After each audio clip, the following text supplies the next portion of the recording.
SIR এ নাম বাদ যেতে পারে 58 লক্ষের বেশি। 58 লক্ষ নাম বাদ যেতে পারে বাংলায় ভোটার তালিকা থেকে। এখনো পর্যন্ত মৃত ভোটার 24,18,699। এখনো পর্যন্ত মৃত ভোটার 24,18,699। খোঁজ পাওয়া যায়নি ভোটার, স্থানান্তরিত ভোটার সব মিলিয়ে 58 লক্ষের নাম বাদ যেতে পারে। এসআইআর অর্থাৎ স্পেশাল ইন্টেন্সিভ রিভিশন। আমরা সকলেই জানি এই এসআইআর এর ফলে লক্ষ লক্ষ নাম বাদ যাবে, এটা আমাদের আগে থেকেই ধারণা ছিল। তো দেখুন এখানে আমরা দেখতে পাচ্ছি এসআইআর এর ফলে বা এসআইআর এর যে খসড়া তালিকা সেখান থেকে যে কাউন্টডাউন শুরু হয়েছে বা সেখান থেকে নাম যাওয়া যে বাদ যাচ্ছে আর কি, সেখান থেকে নামগুলো যে খসড়া তালিকায় যত নাম ছিল এবং খসড়া তালিকার থেকে যে ফাইনাল তালিকা তৈরি হচ্ছে সেই ফাইনাল তালিকায় কতগুলো নাম যাচ্ছে আর কতগুলো বাদ পড়ছে।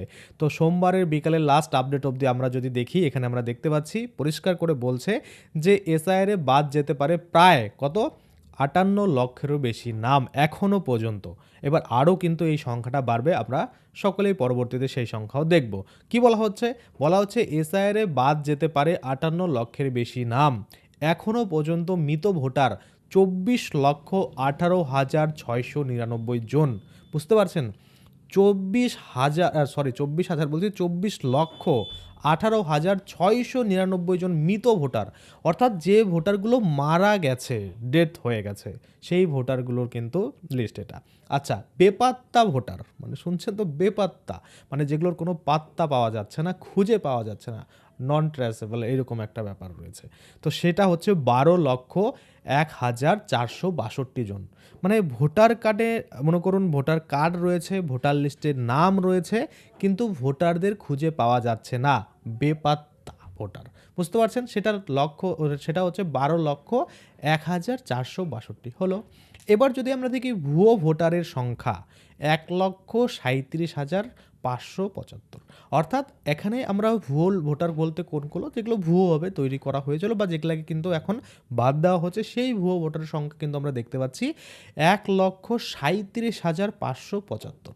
তাহলে বুঝতে পারছেন কতগুলো ভোটার সব মিলিয়ে আমরা দেখতে পাচ্ছি এখনও পর্যন্ত 58 লক্ষেরও বেশি নাম কিন্তু এসআইআর এর ফলে বাদ যেতে চলেছে। এটা কিন্তু আমরা দেখছি পরিষ্কার করে যে আর বাংলা রয়েছে, ওনাদের যে রিপোর্ট অনুযায়ী কিন্তু এটা দেখা যাচ্ছে, বা অন্যান্য যে সাইট রয়েছে বা অন্যান্য যে নিউজ চ্যানেল, সেটার প্রত্যেকের কিন্তু এই মানে যে নোটিশ বা তাদের যে খবর সেই অনুযায়ী কিন্তু আমরা দেখছি এই এসআইআর এ বাদ যেতে পারে 58 লক্ষ। এবার 58 লক্ষ থেকে বেড়ে শেষ পর্যন্ত খসড়া তালিকায় যা ছিল সেখান থেকে বাদ হয়ে বা ফ্রেশ করে কতগুলো নাম ফাইনাল তালিকায় যেতে পারছে আর কতগুলো বাদ যাচ্ছে, সেটা তো আমরা লাস্ট দিনই দেখতে পাবো। অর্থাৎ যেদিন ফাইনাল তালিকা আমাদের হাতে আসবে সেই দিনই কিন্তু আমরা বুঝতে পারবো যে হ্যাঁ, খসড়া তালিকায় 500 নাম ছিল, ফাইনাল তালিকায় 300 নাম উঠেছে, অর্থাৎ 200 নাম কিন্তু বাদ পড়েছে। তো এখনো অবধি আমরা যদি দেখি 58 লক্ষের বেশি নাম কিন্তু এই বাদ চলে গেছে আর কি। তো সেক্ষেত্রে আরও এখানে যে বাড়বে সেটাই কিন্তু আশঙ্কা করা হচ্ছে, কেননা অনেকেই কিন্তু ঠিকমতো ভেরিফিকেশন করাতে পারেন, ঠিকমতো বলতে এখনও হয়নি ভেরিফিকেশন, বা আমরা বলতে পারি 95% বলা হচ্ছে যে শুনানির কাজ সম্পূর্ণ হয়েছে, কিন্তু এমন হতে পারে যে 5% যারা রয়েছে সেখান থেকে 5%ই বাদ হতে পারে, বা 5% থেকে 2-3% হয়তো ভেরিফিকেশন হলো আর বাকিগুলো ভেরিফিকেশনে গেলই না। তো তাহলে আরও কিন্তু নাম বাদ যেতে চলেছে। শেষ পর্যন্ত আমরা সেই সংখ্যা দেখব যে কত দিকে ঠেকছে। আপাতত যা রিপোর্ট সেই অনুযায়ী আমরা দেখতে পাচ্ছি যে এসআইআর এ বাদ যেতে পারে 58 লক্ষের বেশি নাম। এবার আপনারা বলবেন যে এই নামগুলো যে বাদ যাবে সেই লিস্টটা আমরা কোথায় দেখতে পাবো, বা ফাইনাল লিস্ট প্রকাশের আগে আমরা কি আমাদের নামটা ঠিক করে নিতে পারবো? অবশ্যই পারবেন। সেটার জন্য কিন্তু আপনাদের বিএলওর সাথে কন্ট্যাক্ট করতে হবে যে এখনও পর্যন্ত যতগুলো নোটিশ জারি করা হয়েছে আমাদের বুথে, আমাদের ওয়ার্ডে, সেক্ষেত্রে কাদের মনে করুন এখনও ভেরিফিকেশন হয়নি, সেই লিস্টটা আমাদের দিন, বা সেই লিস্টটা বলুন, বা সেই নামগুলো বলুন, আমরা তাদের ভেরিফিকেশনের ব্যবস্থা করব। যদি ডকুমেন্টসের কারণে ভেরিফিকেশন না হয়ে থাকে সেটা একটা আলাদা ব্যাপার, কিন্তু যদি মনে করুন আপনি শুনানিতে যাননি ডকুমেন্টের ভয়ে, সেটা একটা আলাদা ব্যাপার। কারণ আমরা জানি আপনার কাছে ডকুমেন্ট নেই, আপনি উপস্থিত হবেন, তাহলে সশরীরে যদি উপস্থিত হন শুনানির দিনে, তাহলে সেখানে কিন্তু একটা জিনিস ভালো করে আপনারা নোটিস করবেন যে আপনার ডকুমেন্টের ফলে আপনি কিন্তু আপনার নামটা ফাইনাল লিস্টে তুলতে পারেননি, কিন্তু আপনি প্রেজেন্ট, আপনি কিন্তু ভূতরে নয়, আপনি বেপাত্তা নয়, আপনি কিন্তু আছেন, সেটা কিন্তু তাদের কাছে কাছে নোট থাকবে বা আপনার যে ফর্ম সেখানে কিন্তু সেইভাবেই মানে তারা কিন্তু নোট করে রাখবে।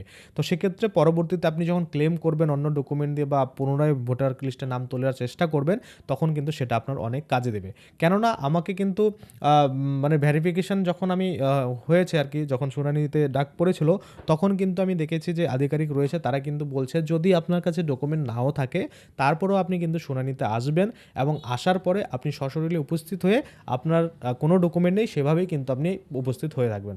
তাহলে কি হবে আ- তাহলে কি হবে তাহলে আপনার আ হ্যাঁ ওটা নিয়ে নাও, ঠিক আছে। তো সেক্ষেত্রে কি হবে, যাই হোক আমার একটা পার্সেল আসছে পোস্ট অফিস থেকে, তো মা ডেকে দিল। আর কোথায় ছিলাম আমি, যাই হোক এগুলো মানে এই যে ভোটারগুলো রয়েছে বা এই এসআইআর এর ফলে আপাতত যে নামগুলো দেখা যাচ্ছে যে 58 লক্ষের বেশি নাম কিন্তু বাদ পড়তে চলেছে।